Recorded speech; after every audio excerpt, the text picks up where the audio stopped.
Good morning and welcome to your Farm and Home Show. I'm Kristi Shive, and this morning we're visiting with Nan Montgomery. She's Family and Consumer Sciences Agent in Ohio County. Good morning, Nan. Good morning, Kristi. Well, Nan, today you are going to be speaking many of our languages by showing us some ways that we can test if our ingredients are still good.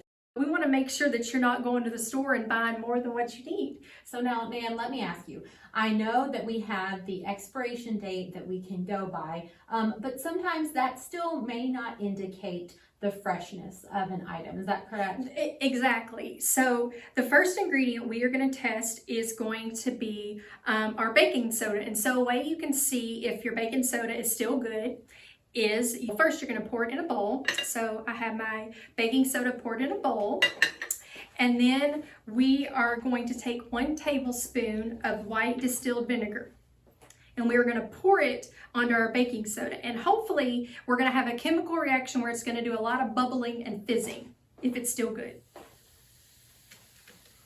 And so right now it's bubbling, it's fizzing, the bubbles are really high. So that means whatever recipe we were going to bake, that our baking soda was still good. So we want to see that bubble. Yes, you want that bubbling chemical reaction. That's going to indicate that it's good. The next item that I'm going to test is yeast. So I've opened a yeast packet and I've poured it in this little container. And for yeast, we are going to take 1 tablespoon of sugar. And we are going to add that sugar in to our yeast. And then we are going to take 1/4 cup of hot water. And so I have my hot water, my boiling hot water right here, and we're going to add it into our yeast. And we want the same reaction as our baking soda. We want that bubbly, we just want it to bubble and fizz.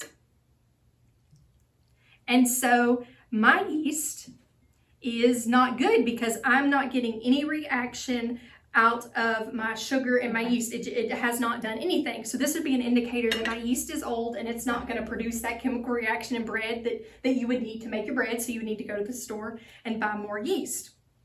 And then our last product that we are going to test, this is going to be our baking powder. And so for baking powder, you're just going to put it in your bowl and you don't have to measure it. You don't have to have a teaspoon, tablespoon or anything. You just need some hot water. And I am going to add, this is still actually the boiling hot water I use for the yeast. I'm going to use that same water and I'm going to pour it on to my baking powder, and we want a bubbly chemical reaction as we have with our other items. So this one has done a little bit. It's got a little bit of bubbling, but it's not really what we want to look for. So this would indicate that my baking powder that I've used is no longer good because it's not giving me a really big bubbly reaction. So I need to go to the store and purchase more, or my product's not going to turn out right. And then we have kind of another hack that can help with food waste. Is so if you have maybe apples or bananas or maybe like zucchinis or carrots that are going to go bad, you can puree those and you can substitute it for butter in your recipe. So I kind of just have an example of some applesauce that you could use in your breads or your baked goods, and you can substitute that because about 1 stick of butter adds 400 calories to your recipe. So some great hacks, Nan, with ingredients that we probably already have in our pantry. Like I said, I know many of us, we leave those items on the shelf probably much longer than we mean to, but this is a great hack. And Nan, another way to make sure that we're helping keep our ingredients fresh is by putting them in some sort of an airtight container.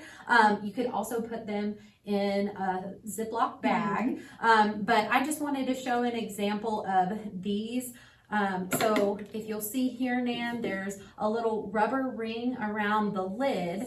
And so whenever you put that lid on and lock the lid, then you can see it creates that seal. And so what we want to do whenever we're storing our ingredients, we want to make sure that we're keeping moisture out. So whether it's an airtight container or simply just making sure that we're putting them in a location that is away from moisture. Alrighty, Nan. Well, thank you so much for being with us today. Thank you for joining us today on the Farm and Home Show, and we'll see you next time.